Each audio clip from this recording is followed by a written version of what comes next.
Gusto lang niya yung patatas.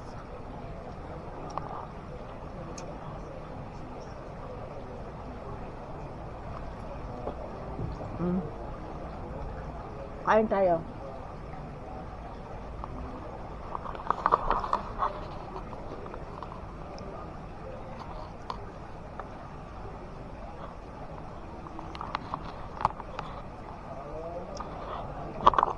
Dito tayo.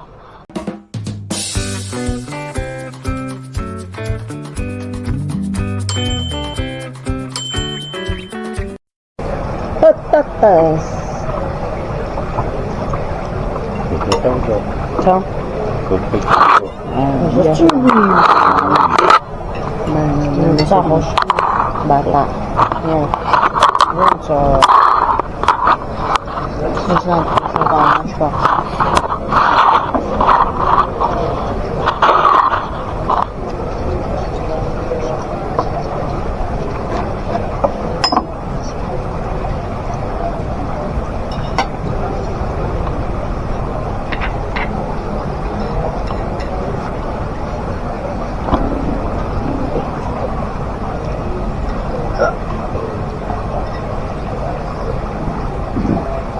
Ayan, kain tayo dito sa Asian restaurant. Ayan. Sinasawa ko rin, oh. Ayan. Ang mahal ng mga order dito. Yeah, tatlong katao na kakain dito sa halagang isang order, 1 kilo na parang ganito. Kukunti, oh, ilang slice. Para sa isang tao lang yan. Ang halaga is 3,190. Sa convert to 3,190 peso is maybe 11,000, 12,000. Yeah, times 3 now. Peso na, yeah. Peso now totally low. Yeah. So, I said if you order this one for 3 person, you will spend maybe 30 or 40,000 plus drinks. Only this one. Plus without drinks or without, for example, you order again the ice cream or chocolate, you'll spend 50,000 pesos here for this one only. Hindi ka pa busog kapag na-order mo to. Ayo, tingnan niyo, ilang piraso lang. Iba-barbecue mo rito. Ayan. Hindi raw niya makain. Ayan, in-order niya. How much salary then? Where? Everything. Salary now growing maybe 15 or 20,000 peso. Only Yeah. one restaurant 50,000. What are you saying? One restaurant 50,000 only. No, I mean your salary, From there. Philippine peso. Yeah, salary workers there maybe 15 to 20,000 peso. Only. And you go to restaurant, I'll give them 50,000. 50,000 here. For example, you order that 1 kilo, convert to peso. Totally your money now is totally high. Before is times 2 only convert, and now times 3 because government is crazy.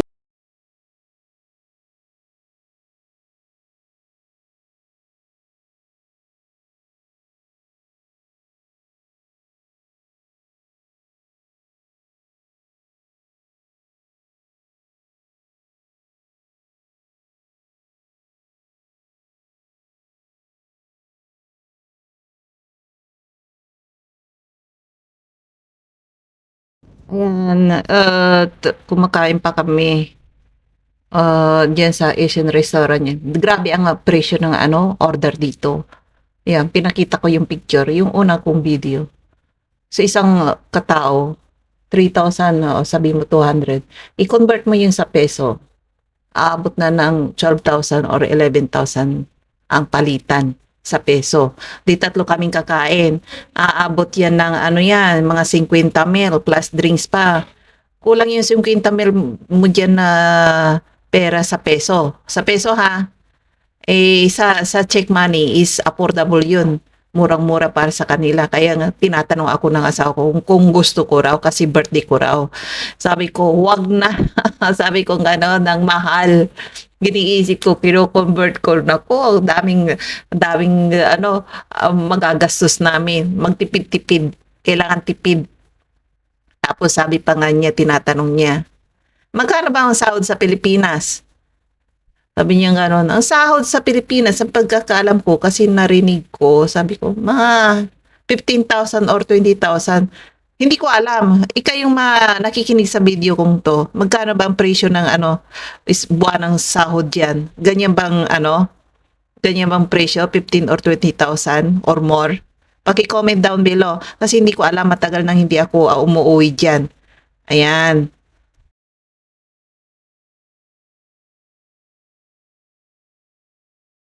Kaya yung sinabi kong presyo lang, yung 15 or 20,000, hula-hula ko lang yun. Hindi ko alam kasi. Matagal na hindi ako umuwi dyan kasi. Sabi niya, order tayo rito. Parang presyo na ng sahod ng pasahod dyan sa Pilipinas sa inyo. Kasi yung isang order lang daw, 15,000, almost 15,000 peso. Sabi niya gano'n. Sabi ko, ba't ganun kababang sahod? Sabi ko ganun. Hindi ko alam kasi sabi ko sa kanya, yung palitan ng peso ngayon, napakababa. Ang laki ng pera ng check ngayon. Sabi ko ganun. Bakit? Kasi nung unang niya, ang palitan ng check money is 2 peso is 2 times lang. Papalit mo yung, for example, 1,000 sa peso, magiging 2,000 yon. Or 10,000 magiging 20 million sa peso nung mga 5 years ago yata, hindi ko na maalala. Ngayon naging triple. May 10,000 ka ng check rounds. Palit na nun 30,000 to 35,000. Napakababa ng peso ngayon. Sabi niya, bakit? Sabi, mababa na yung peso. Sabi ko, hindi ko alam kung anong ginagawa ng mga gobyerno eh. Sabi ko, ganon. Hindi nila, pagtuunan ng tingin yung peso na yan. Bumababa eh. Kaso nga sabi ko sa kanila, sabi ko, tiba-tiba yung mga, yung mga OFW na sumasahod, triple ang palitan. Kaya, ang masaya rito ngayon is yung mga OFW. Kawawa naman yung mga, yung mga magtutur na pupuntang Amerika or any country like Europe, napakababa ng palit ng peso. Kung may 1,000,000 ka, nako, parang barya lang dito yun. Tignan yung mga pagkain, oh. Kaya ginagawa ko sa bahay. Nagtitipid ako. Nagluluto ako. Pamisa-misa lang kapag may ganyan. Yung iyayin ako ng asawa ko. Ayan. Pag may birthday, ganun lang yun. Birthday tapos magluluto na kami sa sa bahay. Ganyan yung asawa kapag niya gusto niyang kumain sa labas parati, kaso nga sabi ko magtipid tayo, sabi ko gano'n. Mahirap kumita ng pera katulad mo, sabi ko gano'n sa kanya. Halos araw-araw kong nasa work, sabi ko gano'n, kaya magtipid tayo. Yung kas na ipambili, ipangkain natin sa restaurant na yan, sabi ko gano'n. Bigay mo na lang sa akin, bibili ko ng maraming grocery. Sabi ko gano'n sa kanya. Ayun. Sabi niya, pamisa-misa lang naman eh. Sabi niya gano'n. Oo naman, pamisa-misan. Hindi kami dyan na araw-araw. Pero nung wala pa kaming anak ng mag-asawa, inaaraw-araw namin yung kumakain sa restaurant. Kasi nasanay kasi ako sa sa Taiwan. Hindi kami nagluluto doon. Kasi sa Taiwan is hindi uso ang luto sa bahay doon eh. Buong pamilya kumakain sa labas parati. Kasi mas mura pa ang kumain sa labas kaysa magluto. Yun ang patakaran ng mga ng mga Tsekwa. Kaya ang ginagawa namin doon sa Taiwan, puro bili.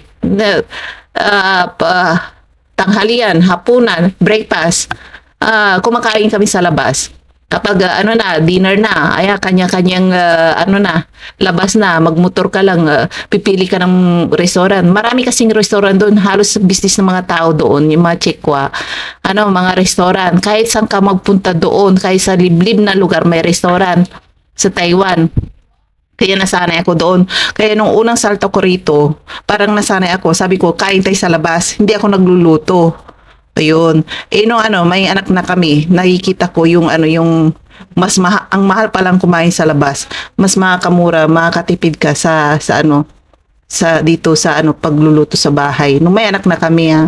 Kasi kailangan namin yung ano yung future din ng anak namin. Gusto namin mabili namin ang gusto niya. Expensive. It's Ayan. Ayan, tara. Kain muna tayo. eat all. Ayan. But you Sa mga OFW dyan, magkano ang pasahod sa Pinas? Di ba murang-mura? Yan. Comment down below, mga kababayan ko. No, it's chicken.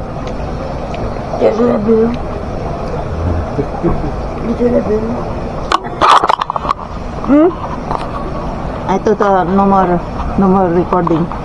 Akala ko naka-turn off, naka-record rin pala. Yan o. Nakain kami, ayan o. Buti nga hindi na ako order.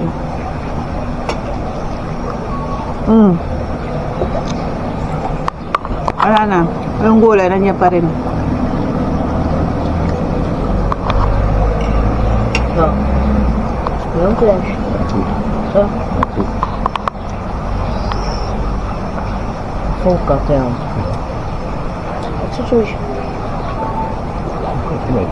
Ça pique ça va. Ako na nanabay.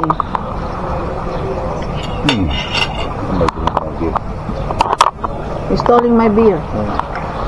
Oh. Right. Excuse me. That's why I told you, you want beer or Coca-Cola? You order small. Tapos inuubos nila yung beer ko.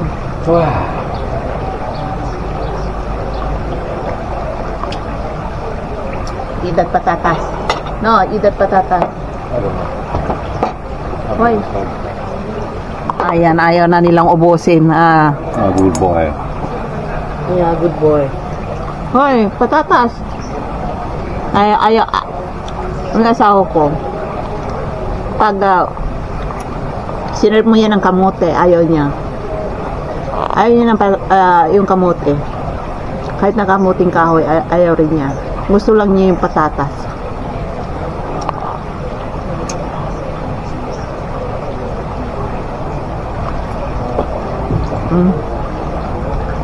Kain tayo.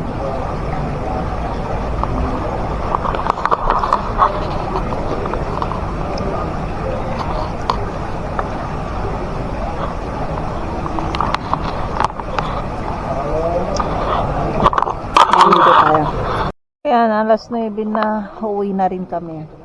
Ganito yung mga apartment dito sa bahay. Nandito kami sa Asian Restaurant. Ayan o. Hilera.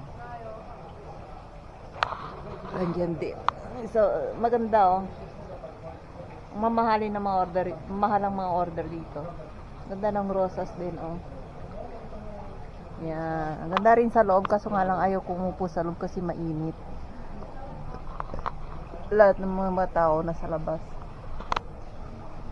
Uwi na rin kami. Tapos na kami kumain, no. Yung birel ko paubos na rin eh. Ayan, paubos na rin yung birel ko.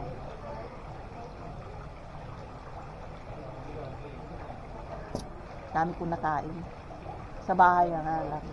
Hindi ako order dito kasi busog na busog ako eh.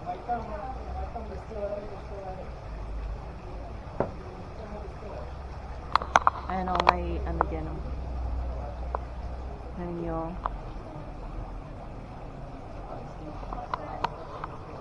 Ayan, sana wag mahulog yung ano ko, yung camera ko.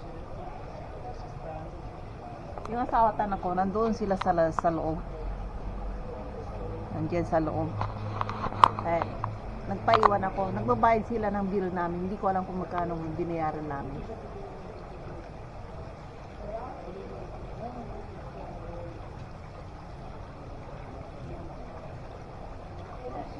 Dalawang basong ganito ang naubos ko. Lumasing na ako. Hindi.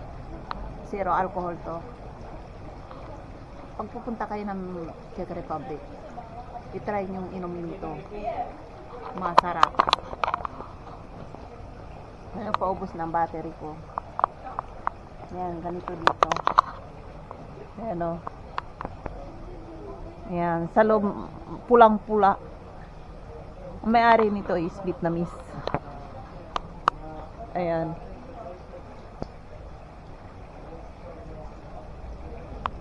Ayan, maganda. Tambayan ng may mga pera. Ayan, dyan. Dyan tayo.